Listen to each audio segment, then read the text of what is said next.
Welcome back to Respect the Process. I am Kelly Hunter, and this is how it starts. You make a joke, and he's here one week, and then the next week he decides to stay in Tuscaloosa for the show. No, Kalen DeBoer needed someone to voice over his Siri and Alexa for everything during the off week, and that's where Chris is. That's me. Yeah. No, nobody wants that. No, come nobody on. wants that at all. Who are you kidding? No, but I had a couple of things related to the network with sponsors that were very close to time for what we're doing here, and so from a recording standpoint, it made life a lot easier to use the Crimson Tide production studios. I'm sitting actually in the seat that Kalen DeBoer sits in, and the one Coach Saban sat in for years doing. You could definitely you could sell time. You could sell time if you told people that. We'll give you. We could 10 minutes in the seat. We'll sell you the chair, but it'll take quite the giveaway. I know. No, it's this was the nice thing with technology where it is and the access. Aaron Hepp and everybody with Crimson Tide Productions kind enough to let me come in here and infiltrate the studio for a half hour. So glad to be able to be with you and to not have to try to make the trek, which everybody loves to do. McCullough, Trustful, Tuscaloosa, the Summit back to Tuscaloosa, which is what I would have had to do had we not been able to work this out and eliminate the back to Birmingham trip. Yeah, not unless you've got DeBoer State troopers traversing you there. That would be different. If I had Mike and Brad. Yep. I know. As the escorts, that'd be one thing, but no, thank you. Okay, well, let's get right into it because everybody's talking, and I can't blame them. There is a leash law in Tuscaloosa, and if not, there should be, because ABC has already picked it up for a week from Saturday. It is the 6:30 Central Time. Number 2, Georgia, traveling to Saban Field at Bryant-Denny Stadium. I got it there. To take on the number 4 Crimson Tide. I mean, this is big. This is big boy football here in September. By the way, the former president of the United States and Republican nominee will be there as well. I was going to say that. So as of us doing this, he has made the announcement he's going to be there. So give yourself a little extra time coming into the stadium.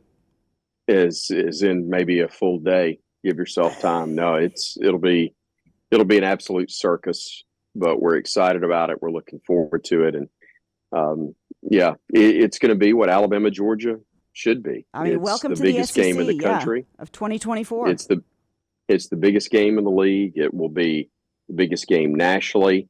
It will be very special to have everything go on, but there's going to be the circus stuff that you have to deal with, and that won't be a ton of fun, but the game itself should be, and excited to see how the Tide looks in that matchup. And I don't think it really matters whether Georgia's number 1 or number 2. Obviously, they went on the road last weekend. Anytime you travel in the SEC, they're going to play you tough. They had a tough time. Ultimately got the win over the Wildcats, but they did lose their number 1 in the poll status, dropped to number 2. Who's the pressure on? Is it on Kirby Smart? Is it on Alabama? Who has more to prove in this game? Look, neither one of them think of it this way. But while I think Bama fans want to see if Kalen DeBoer can have the same level of success that Nick Saban did against Georgia, I think there's some serious doubt. You know, if I'm on the Georgia side, I'm going, dadgum, Kirby, we knew you'd struggle against Nick Saban, but you can't beat the guy that followed him either. You know, I'm just throwing that out there for argument's sake. Yeah,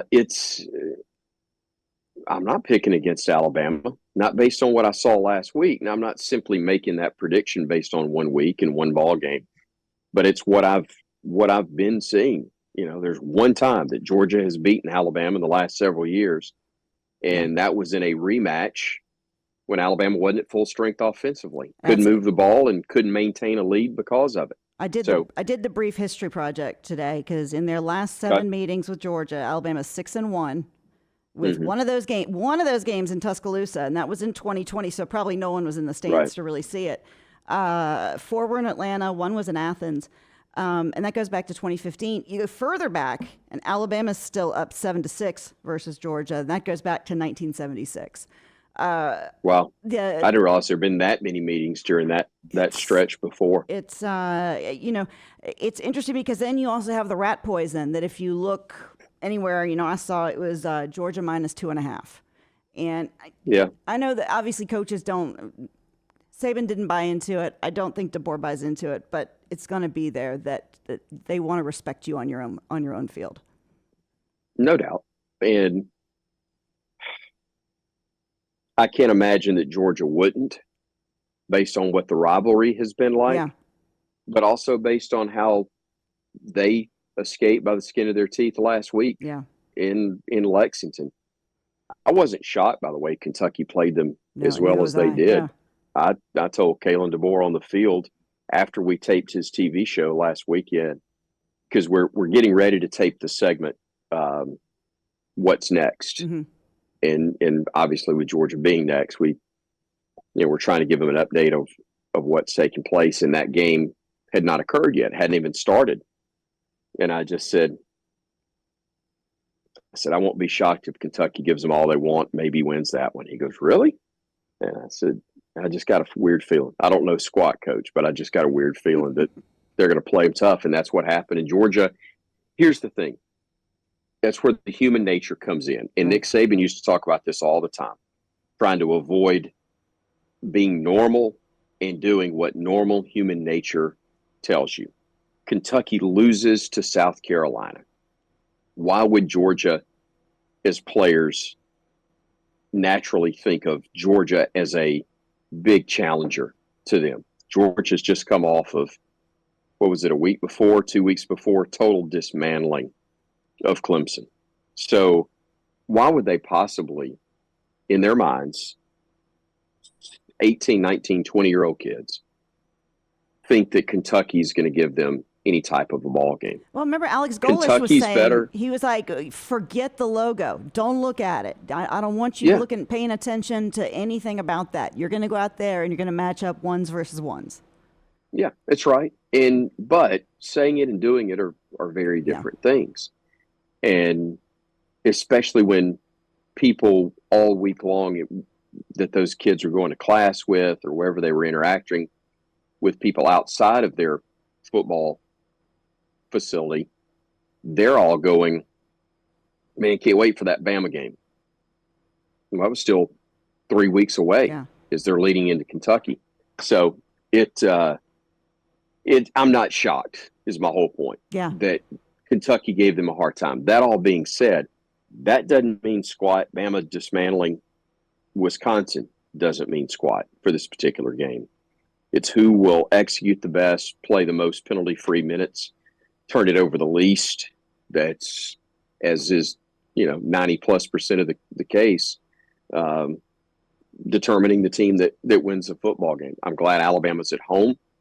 I'm excited about the fact that Bama is seemingly improving each week, and they seem to be matching the attitude of their coach, which is as steady as it goes. And I will say this, if Georgia were to hold Alabama to 30 points, which is 2 scores shy of what they've done each of the last 2 weeks, I still think 30 is enough to win a football game based on what we've seen Georgia do or not do offensively. And also giving credit to the Alabama defense, which I think is far better than people anticipated. Well, we're going to get to that in just a second. Both Alabama and Georgia have buys this coming weekend, which I think is going to be interesting in that you talk about the circus atmosphere that is going to be, and it's only going to start building in Tuscaloosa. Sure. With leading up to the game. And then obviously, as we've talked about, with politicians coming into the game and former president, it's going to be interesting to see how you can insulate your team, as you were saying, to go against what is normal and not have them affected by the atmosphere and the environment. As you and I are talking right now, it's a little after or a little before 2:00 on Wednesday. And I can tell you, while it's not insane, there's already the undercurrent in town. And I'm inside the stadium. It's where the Crimson Tide production studios are located. It's where we're talking right now. And there's already that conversation, that churning, and yeah, it'll be electric next weekend. I can't wait. We'll have not only that, we'll have all day leading up to it to discuss as well. And it being a bye weekend, it works in the favor for both schools in the sense that Georgia's got some banged up dogs. You know, their starting right guard, Tate Rutledge, had that tightrope surgery that they should just call the Alabama quarterback surgery. Or it was, first done by Dr. Waldrop, from Andrews, and he did it on several high-profile Alabama players. So their starting right guard had that done. He also had an MCL sprain. Carson Beck was having some issues with his non-throwing shoulder, as well as running back Trevor Etienne was also having some shoulder injuries. So I know that a week of rest will benefit them. Really, not too many banged up Tide members as they come back from Wisconsin, though. No, seem to be in good shape. Yeah. As we're talking right now, I'm not exactly sure what the status for Cole Adams is going to be. Didn't make the trip to the game at Wisconsin, but hopefully we'll have him back and available and ready to go. But I think they are in pretty good shape by all accounts. Caden Proctor came out of the game in good shape, coming off of his injury from a couple of weeks prior.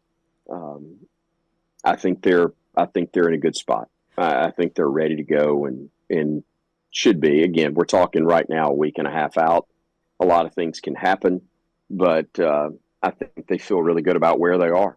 Is there one particular spot that you see Georgia having an advantage over Alabama when you look at, be it players, coaching, anything? Is there one spot that you see where that is one thing that they're going to have to key in on? I have the utmost respect for Kirby in that staff, but I'm not trading my staff for anybody's. Yeah. I really like who Alabama has and how they've gotten the guys who are holdovers to buy in, the guys that are new to blend in, and how they've made all of that work. I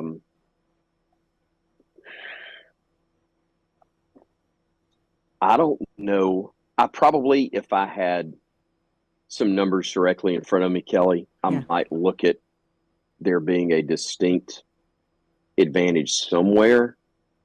But I don't know that Georgia has one. What have you got? No, I was curious because if there's nothing that comes to the top of your mind, then I don't see it being a distinct advantage. There's not one player, one unit. So that's why I was looking just to see where you thought that might be. But we're going to have a lot more, obviously, leading up to the Alabama-Georgia game. That, of course, is next Saturday with number 2 Georgia coming into Tuscaloosa. But I want to take a look back real quick at a great weekend. We're going to make this round trip for you on the way back from Madison.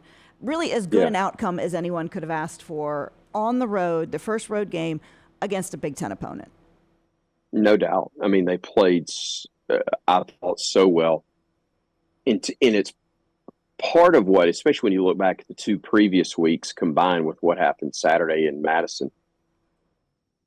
This time, I'm not going to say they lull you to sleep, but if you think you've got Alabama figured out and stopped, all of a sudden they are so explosive. Mm-hmm. I mean, this is a good game. 14-3, and Wisconsin's about to or does kick a field goal, but missed it. And instead of it being 14-6, which makes it a 1-score game, potentially going into the locker room, Alabama goes 2 plays and roughly 70 yards. I don't remember exactly what the drive was. The word I was going to describe is it was almost surgical, because when you look at the time of possession, Wisconsin had the ball for 34 minutes and 16 seconds. Alabama had it for 25 minutes and 44 seconds, almost a difference in 10 minutes. That is how precise and surgical Alabama was when they had the ball. They were terrific. They spread the wealth among the receivers. Yep. The tight end was a major part of the pass game, certainly being able to find the end zone with Josh Cuevas. Defensively, I thought they were really good. Granted, the starters out after the first drive or during the first drive, and that clearly has an impact at some level. But Alabama was really good.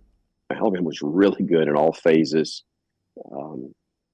You're right, to go into that environment, because it's tough at the beginning. I mean, they're loud, it's early. Yep. There's a lot of things to point to that would give you an excuse, if you wanted one, for not playing well, especially early on, and that wasn't the case. But you get the missed field goal, turns into a touchdown. Bama gets the ball first to begin the third quarter, immediately goes down the field, scores, and then does a really good job of just never letting Wisconsin get back in that ballgame. They didn't stop completely once it got to 28-3, and continued to make that a tough day. You knew it was over. Wisconsin fans knew it was over. They left after jump around before at the start of the fourth quarter, but they were heading for the exits, and I'd have been told that's what it would probably look like if it got to that point. But that was a good football game right until the early part of quarter number 3, and then it was over, and we all knew it. But, DeBoer said, and I like that they won the middle late, and that's what he looks to do in games, is win the middle late.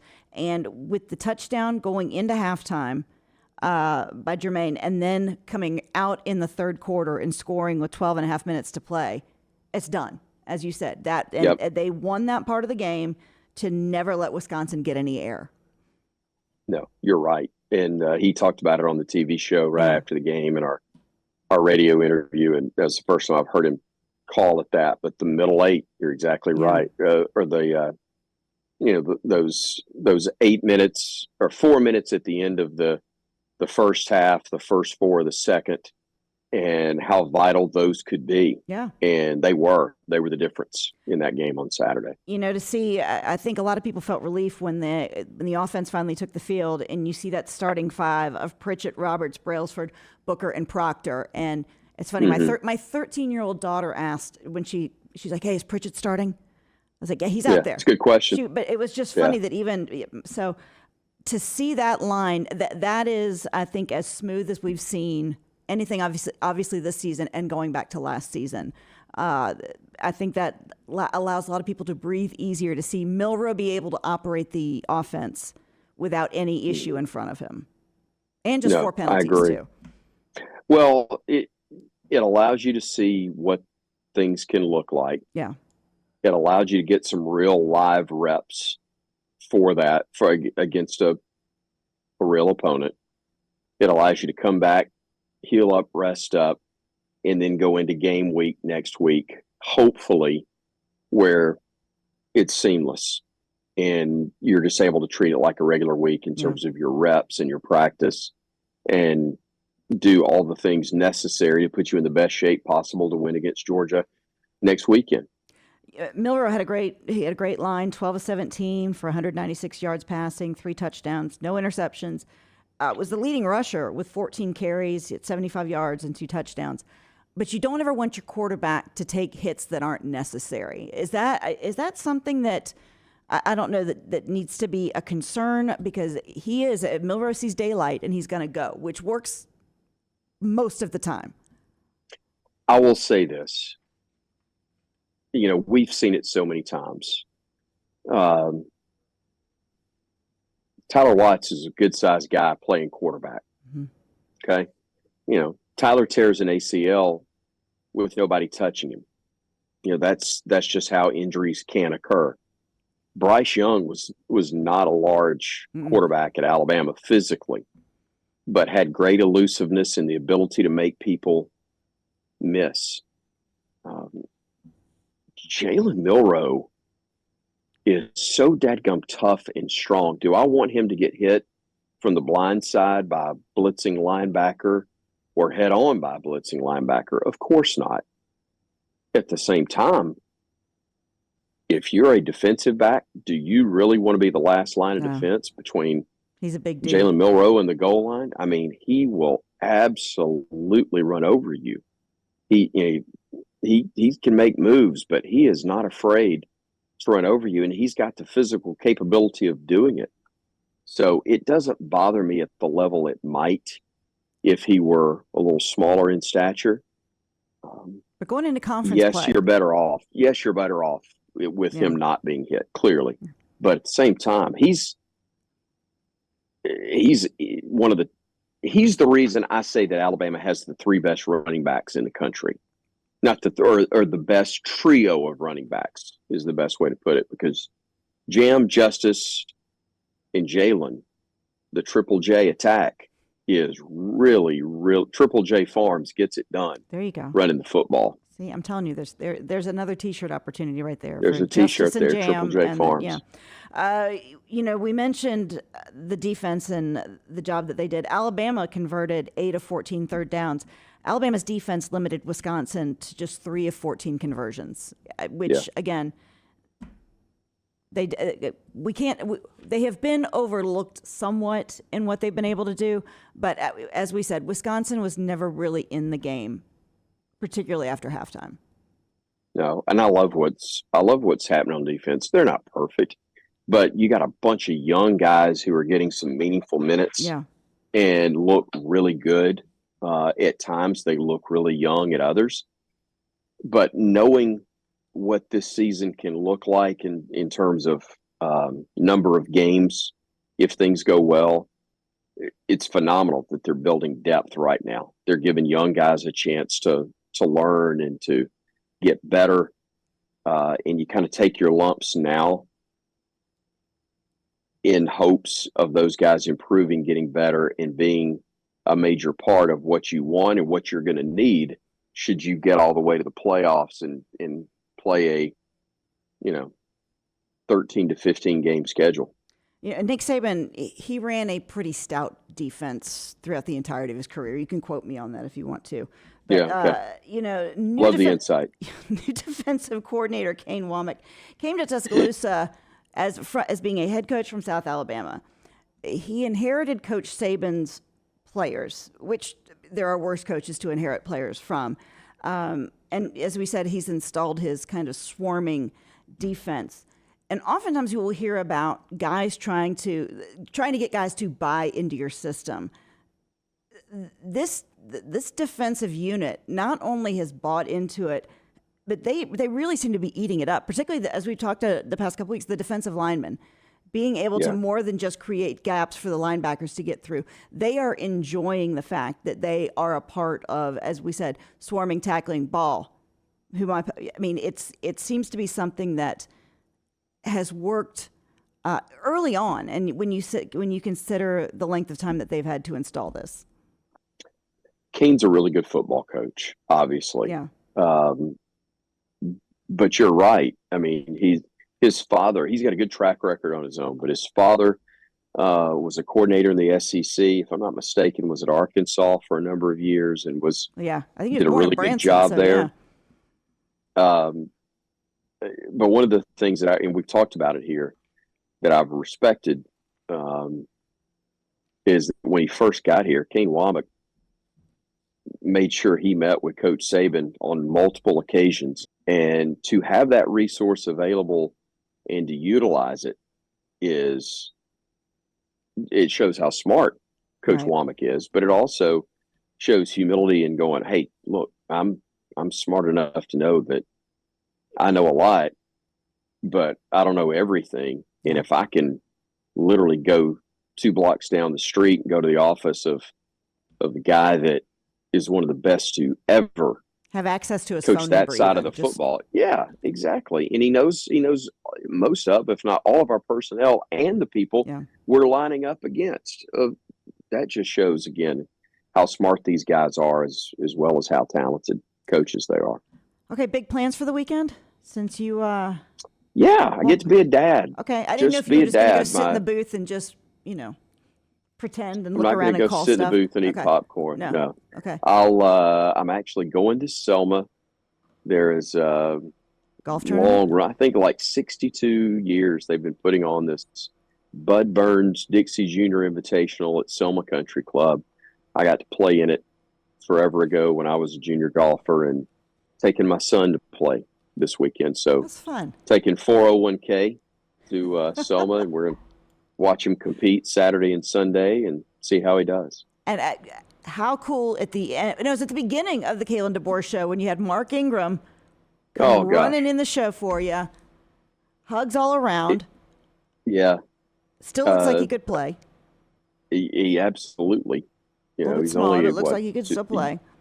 2 years removed from, if not being a starter, then being a guy getting meaningful snaps at running back in the league. But yeah, it was so cool. I love the fact that he's on, he's on Big Noon Kickoff, which is a Big Ten show, or Big Ten, Big 12, and shows up and he looked good. He looked great in his houndstooth, his crimson houndstooth coat, and his kicks. I don't know if you Bama saw that. kicks. Yeah. Oh yeah, solid kicks. Those were big time. No creases. And then video bombs the taping of the Kalen DeBoer show, and this is again another Coach DeBoer's awesome type thing.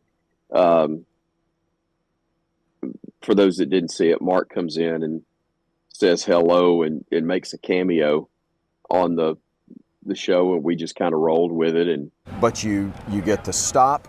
They miss a field Roll Tide, goal. baby. Let's go. Let's go. Good job, Coach. Let's go. If it's a Heisman Trophy winner, they can make cameos on the tape. A little interview bomb on Coach real quick. That's right. Always good. Coach commented on him, and I said, well, we were in the middle of something. I have no clue what it was, so let's just take a look at the first half highlights. That's right.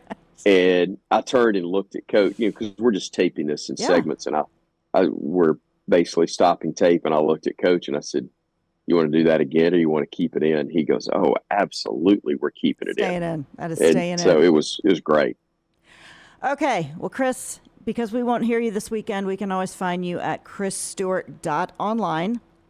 Yes, ma'am. Got to get it right? Okay, all my social media platforms, and also at Selma Country Club this weekend. Right. So wave at me look if for you're him there. Or at Buc-ee's, who knows? Anywhere in and about, yeah. Good chance. Good chance you'll see me at Buc-ee's if I can that's where find you can one. usually find me. But we want to thank everybody here. We got to thank Scott Forrester for putting on the hazmat suit and coming in and cleaning this up as he always does, and for Tim Melton, who helps make lemonade, and for Reed Taylor for letting us know what the Wi-Fi password was so that we could get you in here today. But we will all hopefully be back in studio next week talking more Alabama coming to Tuscaloosa to take on Georgia coming to Alabama. That's the problem when we have a bye week. Don't stumble as you're crossing the 5 and about to walk into the end zone. No, that's Run through the line. Story of my life. Run through the goal line. Number 2 Georgia coming in to take on number 4 Alabama a week from Saturday. But you can always find us here. And Chris, give them what they came for. Roll Tide. Thanks, everybody. We'll see y'all next week. Take care.